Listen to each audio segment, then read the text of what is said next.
इंद्रायणीच्या पाणलोट क्षेत्रात मुसळधार पाऊस सुरू आहे. परिणामी इंद्रायणी नदीच्या पाणी पातळीत कमालीची वाढ झाली असून नदीची दोन्ही पात्र तुडूंब भरून वाहत आहेत. नदीच्या महापुराचा परिणाम आळंदीतील नदीलगतच्या घाटांवर झालाय.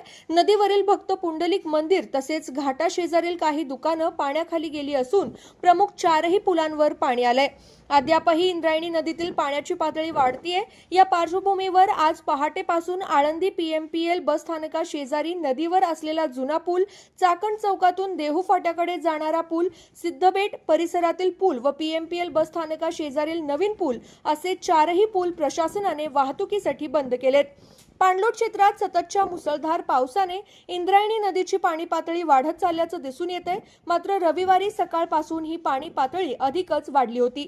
त्यानंतर सायंकाळी व रात्रभर पावसाचा जोर वाढल्याने पाण्याच्या प्रवाहात देखील मोठ्या गतीने वाढ झाली. दरम्यान रविवारी पहाटे इंद्रायणी नदीचे पाणी सिद्धबेट शेजारील तसेच गरुड स्तंभ शेजारील पुलावर आलं. त्यानंतर उर्वरित पीएमपीएल पुलाला पाण्यानं स्पर्श केला. आषाढी वारीच्या पार्श्वभूमीवर भाविकांच्या सुरक्षेसाठी खबरदारीचा उपाय म्हणून पोलीस व नगरपालिका प्रशासनाने इंद्रायणी नदीवरील जुना पूल, चाकण चौकातील मुख्य पूल व सिद्धबेट लगतचा नवीन पूल बॅरिकेड लावून दळणवळणासाठी बंद केले. त्यामुळे शहराकडे येणारी व पुण्याला जाणारी वाहतूक बंद झाली आहे.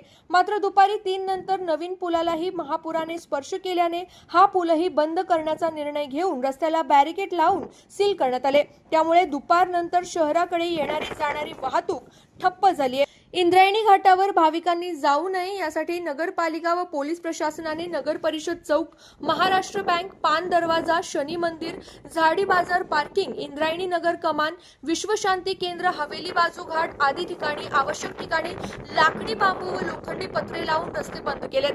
तर ठिकठिकाणी पोलिसांचा बंदोबस्त ठेवण्यात आलाय. दक्षतेचा उपाय म्हणून नदी शेजारील दुकानं बंद ठेवली आहेत. पाऊस वाढत असल्याने इंद्रायणीच्या महापुराकडे नागरिकांनी व भाविकांनी जाऊ नये असं आवाहन मुख्याधिकारी माधव खांडेकर व वरिष्ठ पोलीस अधिकारी भीमा नरके यांनी केलंय.